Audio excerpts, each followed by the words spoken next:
Estamos encerrando neste domingo o ano litúrgico.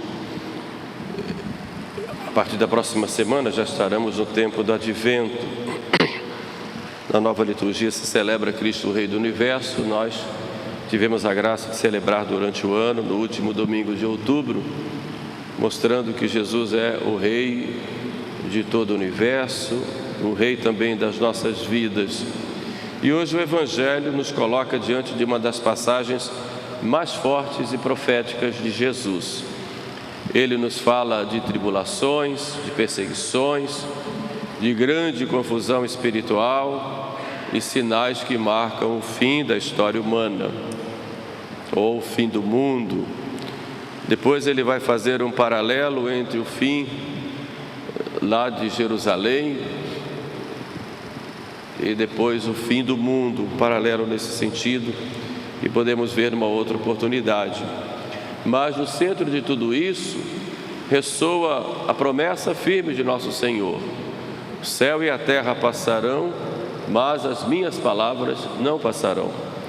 Jesus não quer gerar em nós medo, desespero ou terror, como muitos poderiam ter quando se fala do fim do mundo, porque antes do fim do mundo pode vir o fim da nossa vida aqui na terra. Mas Ele quer nos mostrar que nas provações o mais importante não é prever o futuro, mas permanecermos firmes com Ele. As pessoas têm muita curiosidade das coisas que podem acontecer. Aparecem muitos gurus aí, jogando cartas, lendo mão, jogando búzios ou vendo os sinais e dizendo vai acontecer isso ou aquilo. E nós muitas vezes caímos nesse engodo, querendo saber do nosso futuro, o que será o amanhã, o que será depois de amanhã, para a minha vida, para o mundo. É claro que nós temos profecias, nosso Senhor pode revelar, mas não vamos ficar com essas curiosidades vãs. O importante é nós vivermos unidos a nosso Senhor hoje, por hoje, buscarmos a santidade no hoje.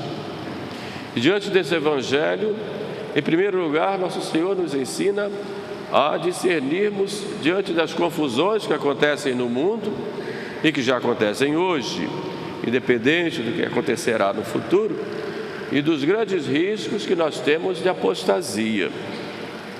Nosso Senhor anuncia que viriam tempos em que aquilo que é santo seria profanado e muitos seriam enganados por falsos messias, falsos cristos e falsas doutrinas.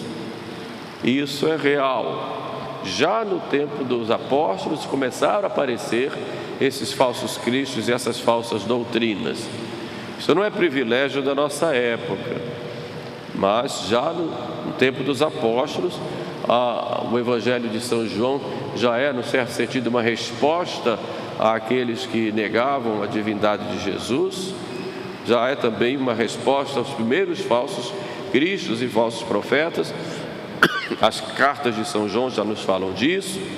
São Paulo já nos chama a atenção, sobretudo na Epístola aos Gálatas, chamando a atenção: se vier um anjo, ou até eu mesmo, ou quem vier ensinando o Evangelho diferente, seja rejeitado, seja anátema. Esta realidade não é apenas histórica, mas também é atual. Nós vivemos hoje num tempo em que as pessoas buscam muito soluções fáceis, promessas humanas de realização imediata e caminhos espirituais diferentes da verdade de Cristo. Muitos movimentos dentro da igreja aproveitaram, em nome de uma falsa ideia ou concepção de enculturação, colocar elementos pagãos, profanos dentro da liturgia. É claro que isso é um absurdo. A liturgia não pode ser utilizada como um meio de contestação, Isso aconteceu muito nos anos 70, 80, 90 e continua em alguns setores como um meio de provocar luta de classes em nome de uma falsa ideia de enculturação. A liturgia da igreja é clara, está tudo escrito lá nos livros. E aquelas rubricas, elas são vinculantes. Não se pode admitir diferença, porque quem cuida da liturgia é a autoridade da igreja. E nessa autoridade central é o Papa, que é o legislador supremo, colocado por Cristo para nos guiar. Então não se pode de maneira nenhuma profanar a liturgia dessa forma, e pior ainda, colocando elementos pagãos, satânicos, porque aquilo que não adora a Deus, se é culto, adora a Satanás, e Satanás fica rindo, tripudiando em cima dos católicos e deixam o centro, que é Cristo, para colocar no lugar o próprio homem. É enculturação ou é dessacralização? E quem aprova essas coisas? Infelizmente, a gente vive num tempo que dentro da própria igreja há esses elementos estranhos e que confundem os fiéis e que levam os fiéis a terem uma concepção errada do que é o grande mistério da Santa Missa, o sacrifício de Cristo tornado presente no altar. Tentações existem na nossa vida no dia a dia, tentações de fazermos as coisas de modo imediato. São João Crisóstomo nos diz: nada causa mais ruim nas almas do que seguir aqueles que se apresentam como mestres, mas que não ensinam a verdade de Cristo e da Igreja. E Jesus vai mais a fundo quando indica a apostasia que virá, isto é, o abandono da fé verdadeira. São Paulo nos chama a atenção, dizendo: não virá o Filho do Homem sem que antes venha a apostasia. O Catecismo da Igreja, ao tratar dos pecados contra a fé, coloca a apostasia como um repúdio total da fé cristã. E o próprio Catecismo acrescenta: antes da vinda de Cristo, a Igreja deverá passar por uma prova final, que abalará a fé de numerosos crentes. E continua o Catecismo: a perseguição que acompanha a sua peregrinação na terra porá descoberto o mistério da iniquidade, sob a forma de uma impostura religiosa que trará aos homens uma solução aparente dos seus problemas, à custa da apostasia da verdade. Assim nos diz o Catecismo que a suprema impostura religiosa é a do anticristo, isto é, um pseudo-messianismo em que o homem se glorifica a si mesmo, substituindo-se a Deus e ao Messias encarnado. Colocar o homem como centro, e isso leva a uma grande apostasia, porque em nome do homem pode-se fazer todas as coisas. Quando se coloca o homem no centro, tira-se Deus do centro. O Catecismo acrescenta: esta impostura anticrística já se esboça no mundo, sempre que se pretende realizar na história a esperança messiânica, que não pode se consumar senão para além desta vida, no juízo para a vida eterna. E a Igreja sempre falsificou este reino futuro, sempre rejeitou a falsificação desse reino futuro, mesmo sob uma forma mitigada, sob o nome de milenarismo, e principalmente sobre a forma política do messianismo secularizado, intrinsecamente perverso. Aqui refere-se de modo especial ao comunismo, que promete um paraíso aqui na terra, um paraíso sem Deus. Ou, como na teologia da libertação, fala-se do reino, mas um reino material, em que os homens serão felizes aqui na terra e Deus será apenas um detalhe.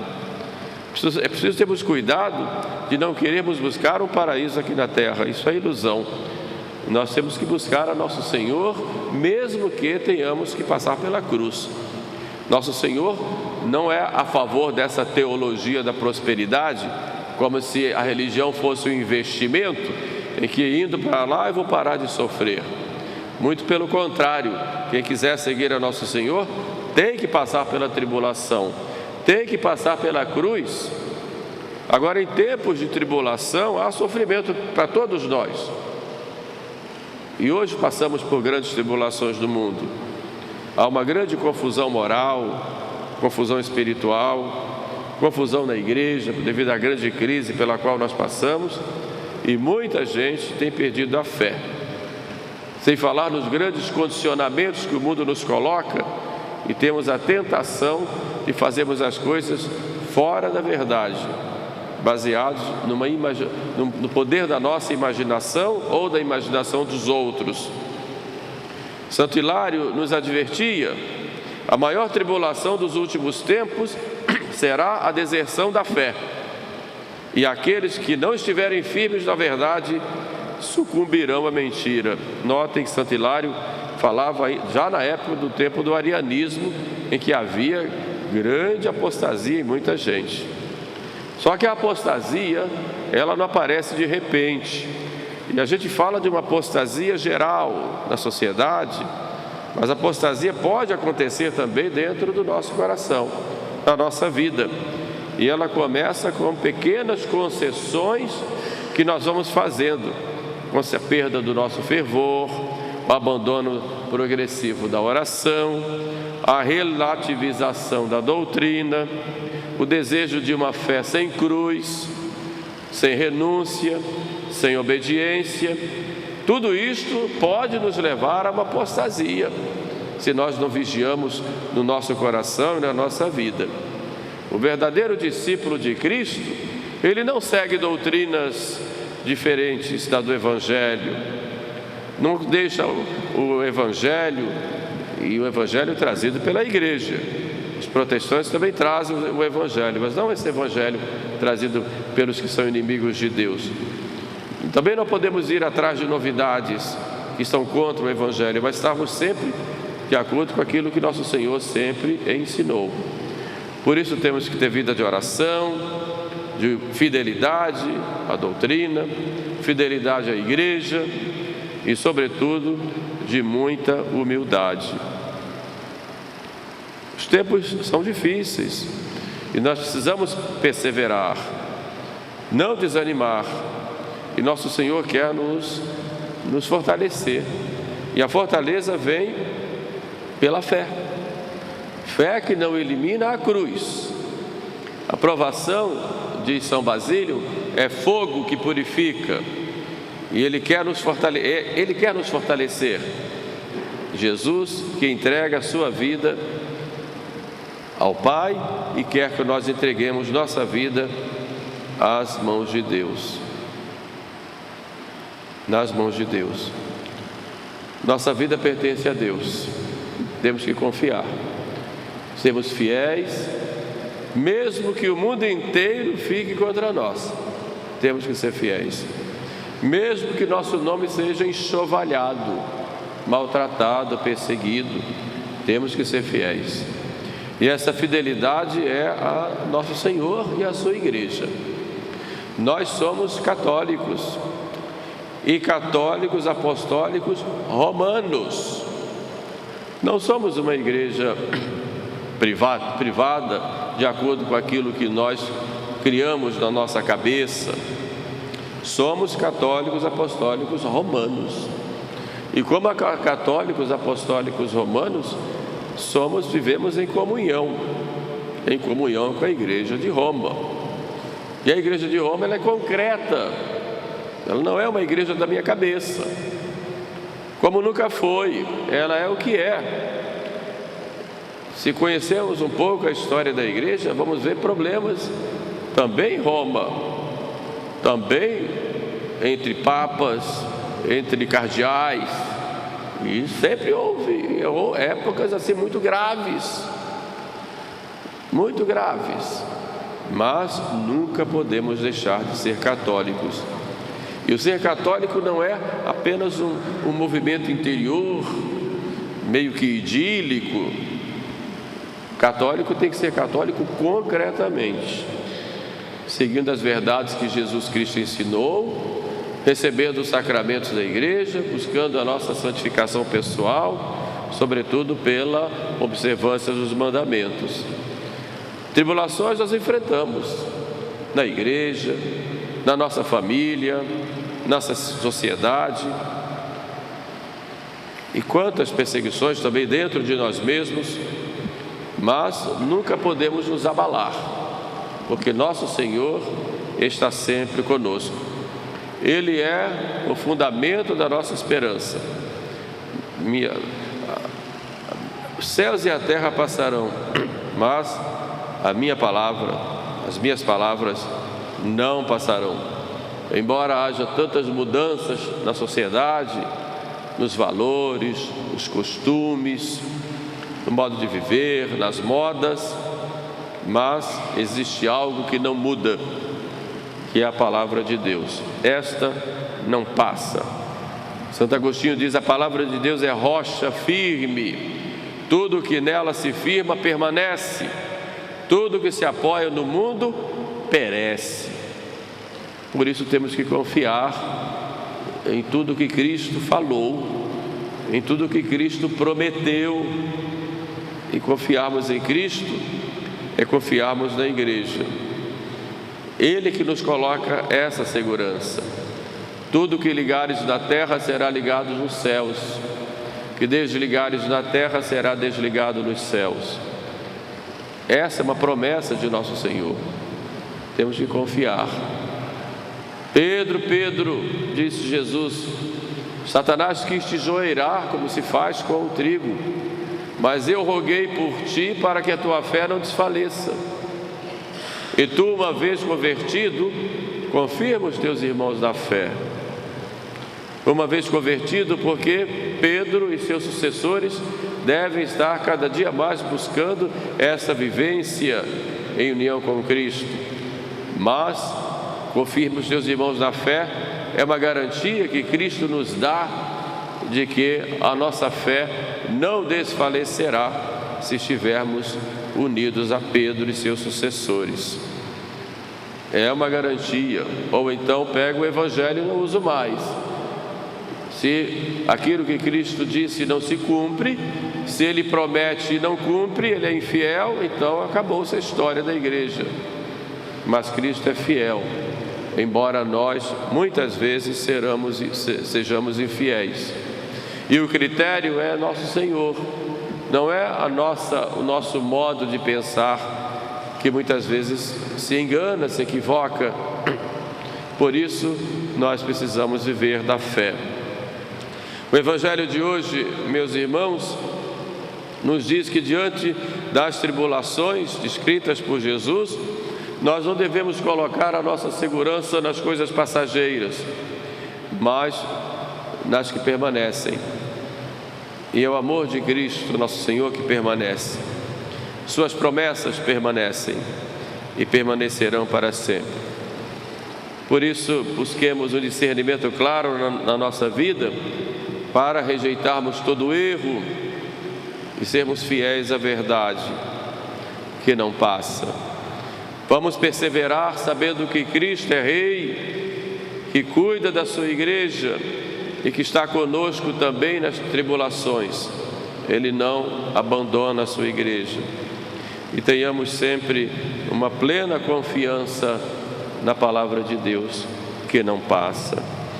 Olhemos para Nossa Senhora, essa mulher fiel que permaneceu firme ao pé da cruz, que guardou a palavra de Deus em seu coração, que não vacilou. Que Nossa Senhora nos mantenha sempre vigilantes, firmes, confiantes, para que em meio às grandes tribulações que nós tenhamos que passar na nossa vida, nós permaneçamos sempre fiéis a Jesus Cristo, que é o Senhor da história, que é o Senhor da nossa vida. Amém.